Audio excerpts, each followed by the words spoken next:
오늘 본문은 참으로 따뜻한 하나님의 음성을 우리에게 들려주고 있습니다. 너는 사랑하는 내 아들이라, 내가 너를 기뻐하노라. 하나님께서 오늘 이 성경 본문을 통해서 우리에게 들려주시는 이 말씀은 하나님의 자녀라고 한다면 누구나 듣고 싶어하고 또 이 말씀을 사모하는 그런 성경 구절이기도 합니다.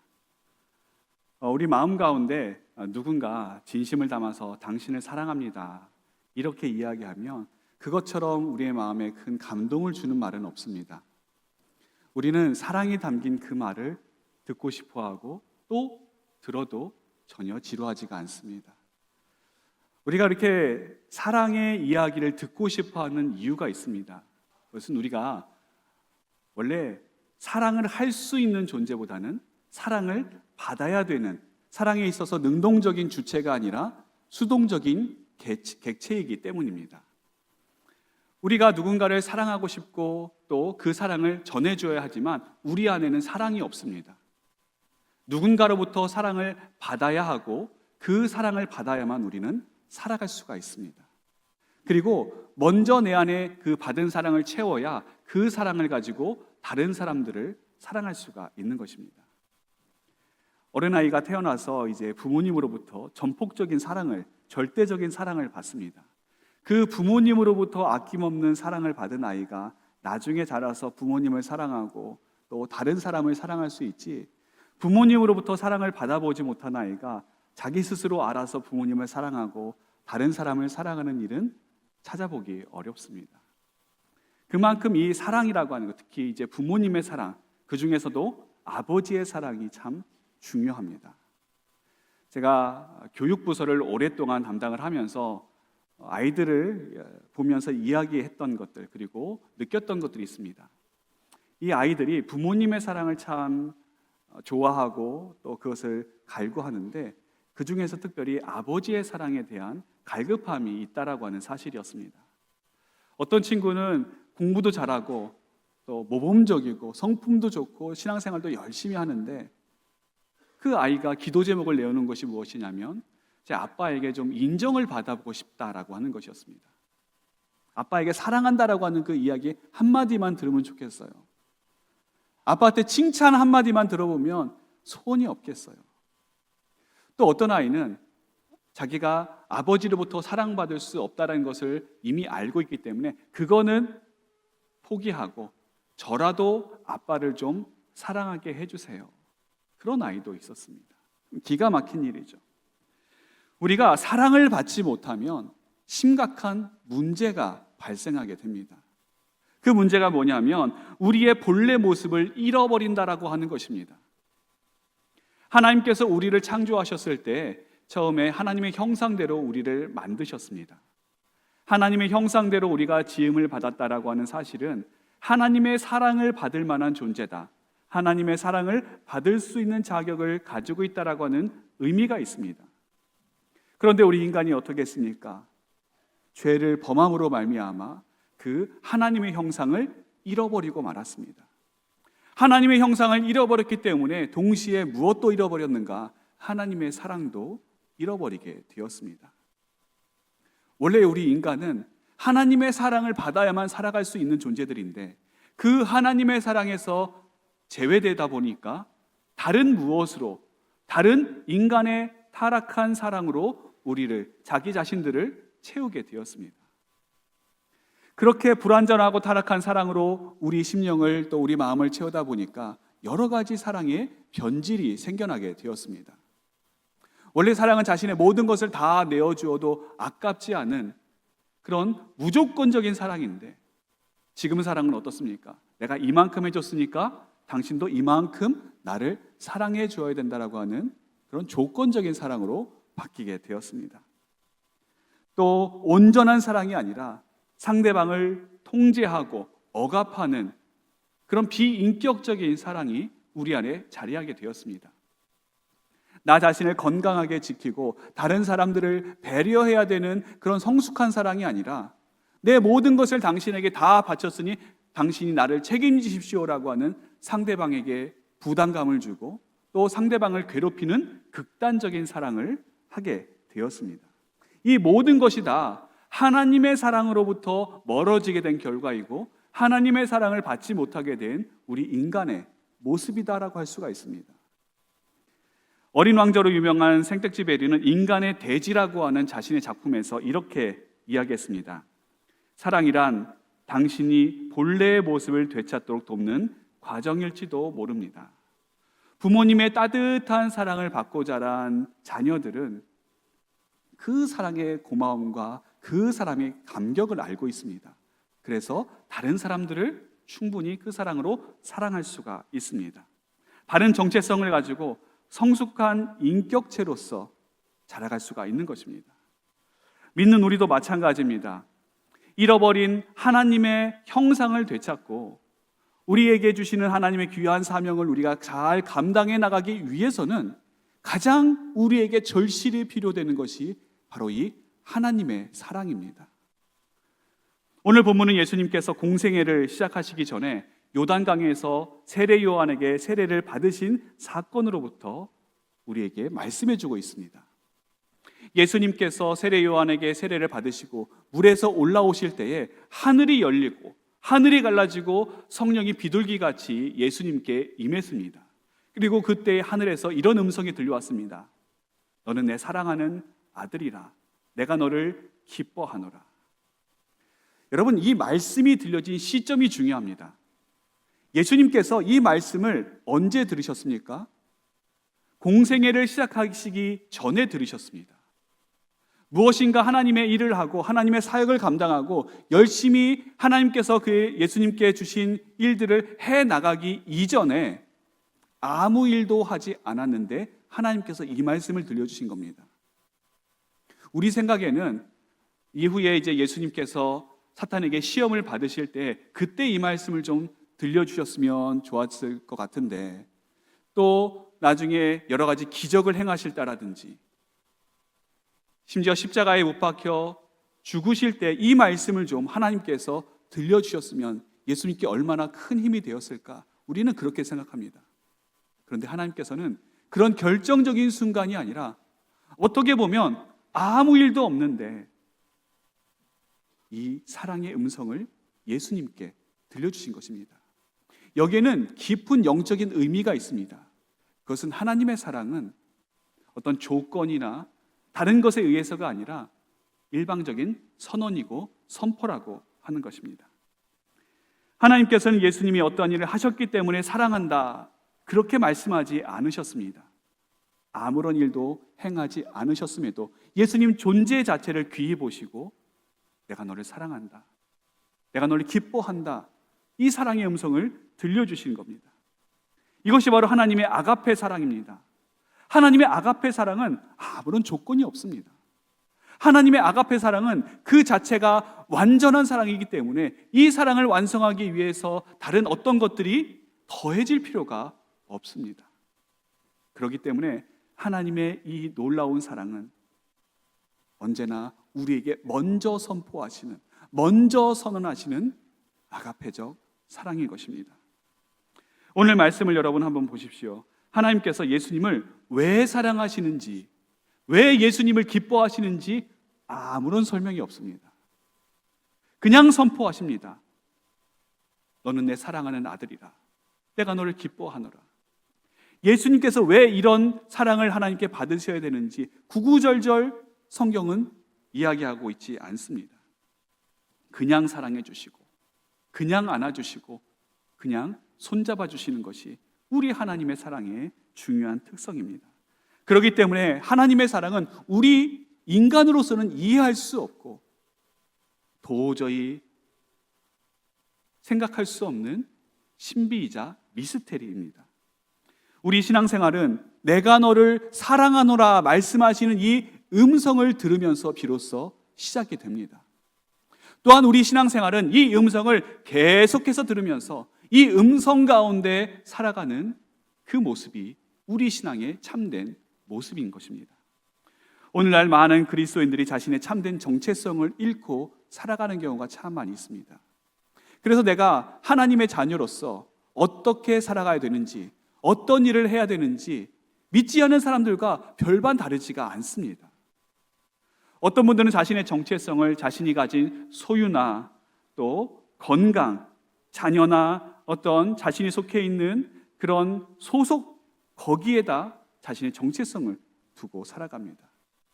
또 어떤 분들은 세상에서 자랑할 수 있는 것들, 내가 뽐낼 수 있는 것들, 타인의 인정을 받거나 부러움이 대상이 될 만한 그런 것들에 자신의 정체성을 두기도 합니다. 그러다 보니까 이 정체성이 고정되어 있지 못하고 계속해서 이리저리 흔들리는 모습을 발견하게 됩니다.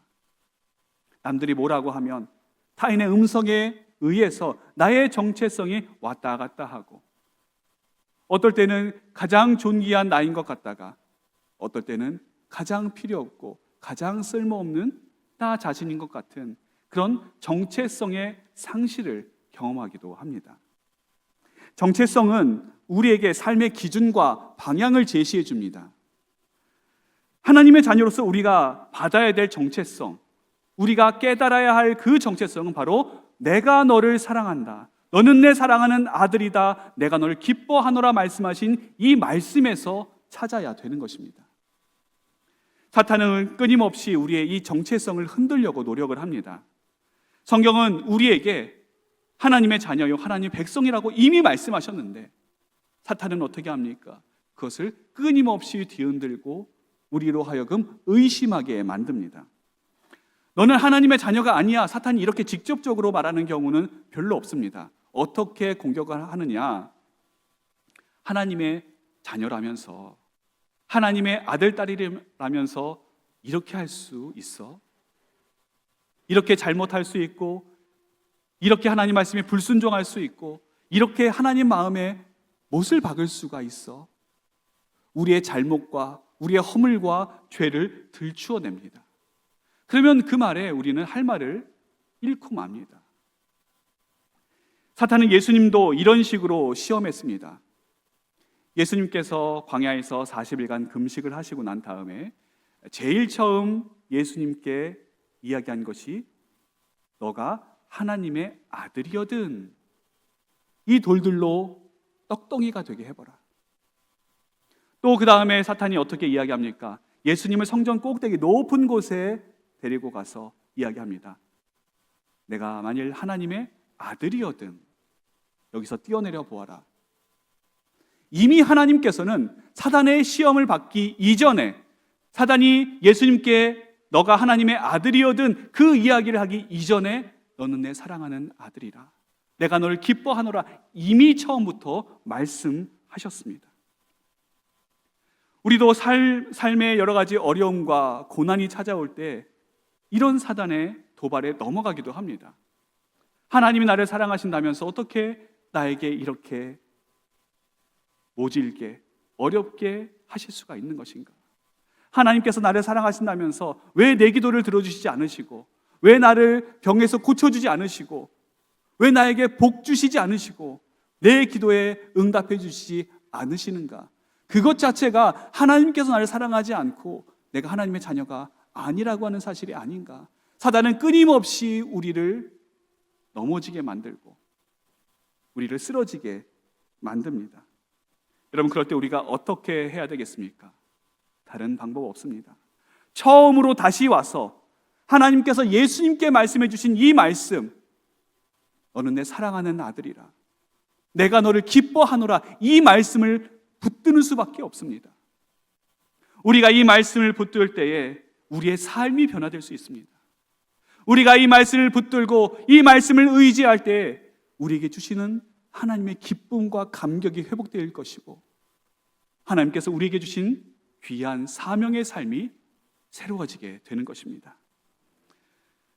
또한 이 말씀은 우리에게 하나님께서 주신 사명을 감당하는 원동력이 되기도 합니다. 예수님께서 이 말씀을 들으심으로, 이 말씀을 시작으로 하나님의 귀한 사명을 감당해 나가셨습니다.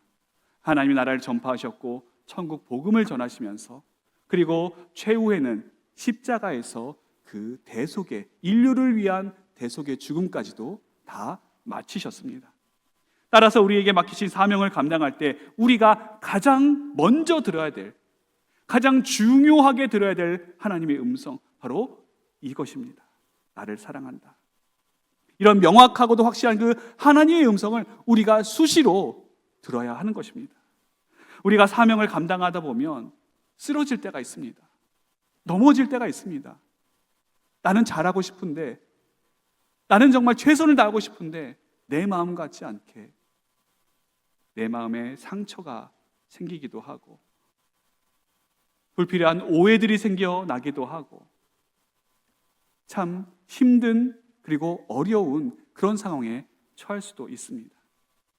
그럴 때 우리는 나를 사랑하신다라고 하는 이 하나님의 음성을 다시 듣고 다시 이 말씀을 믿고 다시 이 말씀을 붙들어야 합니다.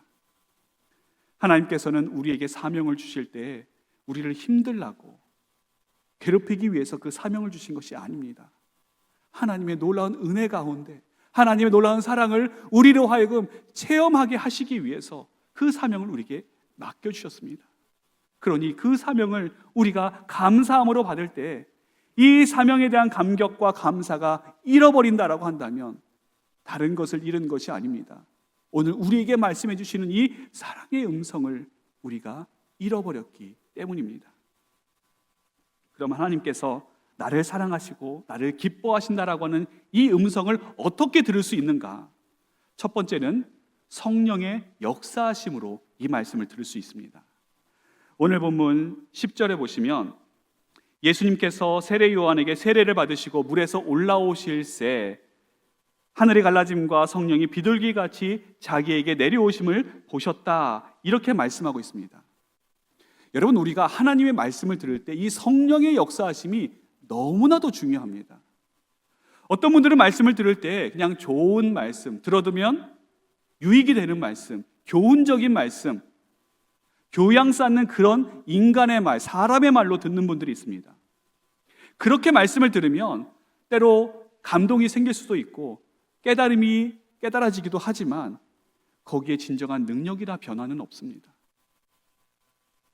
하나님의 말씀이 말씀되기 위해서는 이 말씀이 죽어있는 말씀이 아니라 지금 내게 말씀하시는 생생한 그 살아있는 하나님의 음성으로 내게 들려지기 위해서는 다른 것이 아니라 성령께서 역사해 주셔야지만 가능한 것입니다. 오늘 이 자리가 바로 그 성령의 역사가 강력히 임하는 자리이고 그 성령의 역사하심으로 하나님의 음성을, 그 사랑의 음성을 우리가 들을 수 있는 그 복되고 은혜로운 자리인 것입니다.